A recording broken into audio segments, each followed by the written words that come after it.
Hello everyone, welcome to Coconut IAS. And ये अपनी series है सोशो इकोनॉमिक अफेयर्स। इसमें न्यूज़ है China factory price surge signals global pricers. Okay, तो China का जो फैक्ट्री प्राइस है उसका वो इंक्रीज हो गया है। इसकी वजह से ग्लोबल इकोनॉमी पे भी प्रेशर क्रिएट हो गया है ना। ये कैसे है कि उनका जो पीपीआई होता है, प्रोड्यूसर प्राइस इंडेक्स, है ना। इसकी ये जो पीपीआई है इससे हम मेज़र करते हैं।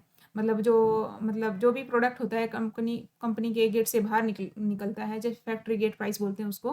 जैसे वो फैक्ट्री से बाहर निकला, है ना, तो उस टाइम पे जो उसकी कॉस्ट होती है, उसकी जो मैन्युफैक्चरिंग कॉस्ट होती है ना, उसको मापने के लिए, उसको मेज़र करने के लिए हम पीपीआई का यूज़ करते हैं। प्रोड्यूसर प्राइस इंडेक्स होता है ये लोवेस्ट लेवल का, मतलब ये बिल्कुल एग्जैक्ट बताता है कि हाँ, इस प्रोडक्ट को बनाने में कितना क्या खर्चा आया है ना। तो वो जो है ना, जो फैक्ट्री गेट प्राइस है उनका लास्ट 12-13 साल में सबसे ज़्यादा राइज हुआ, फास्टेस्ट ग्रोथ हुई है उसमें।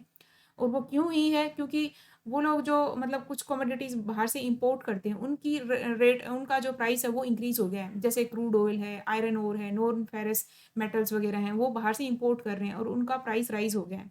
तो उसका इफेक्ट ये पड़ेगा, जो इंपोर्ट करेगा उसका भी कमोडिटी का जो मैन्युफैक्चरिंग कॉस्ट है वो इंक्रीज़ हो जाएगी, है ना। तो और इससे इफेक्ट क्या हुआ? इससे यही हुआ कि पहले जो कंपनीज़ थी वो स्टार्टिंग में वो अब्जॉर्ब कर रही थी उस कॉस्ट को, खुद ही मतलब अपने आप ही वहन कर रही थी उस कॉस्ट को। लेकिन बाद में अगर यही सिचुएशन थोड़ी लॉन्ग टर्म के लिए रहेगी, तो उन्हें मतलब एक्सटेंड टाइम के लिए रहेगी, तो वो पास ऑन कर देंगी उसको, है ना। मिड या डाउन टर्म स्ट्रीम जो छोटी जो फर्म्स हैं उनको, मतलब मिडल वाली फर्म होती हैं, उनको वो अपना एक्सटेंड, मतलब उनको पास कर देंगी वो प्राइस। मतलब उनको अपना प्रॉफिट मार्जिन भी रखना होता है, तो वो ज़्यादा टाइम तक उसको होल्ड नहीं कर पाएंगी, है ना। तो फिर यही कि ग्लोबल कंसर्न क्या है इससे रिलेटेड? यही है कि वही जो जब कमोडिटी मतलब प्राइस राइज हुआ है, तो जो भी कंपनीज हैं उनका एक तो यही इशू कि उनका तो प्रॉफिट मार्जिन कम हो गया है भाई, है ना। क्योंकि उनकी मैन्युफैक्चरिंग कॉस्ट जो थी, पहले उनकी कम लग रही थी, अब ज़्यादा लग रही है, और एकदम कमोडिटी का प्राइस तो इंक्रीज़ नहीं कर सकते, है ना। उसमें तो थोड़ा टाइम देना पड़ता है उनको। ओके, और फिर दूसरा ये है कि जो कंपनीज़ हैं, जैसे बाहर की, ऐसा नहीं है कि चाइना की कंपनियों का ही मतलब ये सब हुआ है, क्योंकि बाहर की कंपनियाँ बाहर से जाके बहुत सारी सेटल्ड हैं चाइना में, जो वहीं पे मैन्युफैक्चरिंग कर रही हैं, तो उनकी कॉस्ट इंक्रीज़ होगी सारी। और फिर वो बाहर मार्केट में अगर मतलब बाहर एक्सपोर्ट करते हैं, तो जो हम लोग जैसे बाई करते हैं, तो उन कंज्यूमर के ऊपर भी बाद में इफेक्ट आएगा धीरे धीरे। तो ग्लोबल इकोनॉमी पूरी कनेक्टेड होती है ना एक तरह से। तो जो कंपनीज़ हैं फिर वो अपना प्रॉफिट मार्जिन, अब उनको अपना मैनेज करना होता है, तो पास ऑन करेंगी। फिर जो छोटी फर्म होती हैं वो इतना होल्ड नहीं कर पाती, तो उनका फेल होने का खतरा ज़्यादा रहता है। तो ये मतलब एक तरह से सब कुछ कनेक्टेड होता है। दूसरा जो इन्वेस्टर्स वगैरह हैं वो और भी मतलब उनकी भी एक दूसरी कंसर्न ये है, ये तो उस पॉइंट पे देख लिया। दूसरी कंसर्न ये है कि जो पेंडेमिक है, इस वजह से हर कंट्री कुछ ना कुछ स्टिमुलस पैकेज दे ही रही है, जैसे यूएसए दे रही है, चाइना भी अपने में दे ही रहा है, और इंडिया भी, मतलब ऑल कंट्रीज, मतलब उसको थोड़ा सा बूस्टअप करने के लिए डिमांड वगैरह को, तो उनको एक ये स्टिमुलस पैकेज ये आता है ताकि मैन्युफैक्चरिंग भी बढ़े, सब इकोनॉमी ट्रैक पे आए थोड़ा।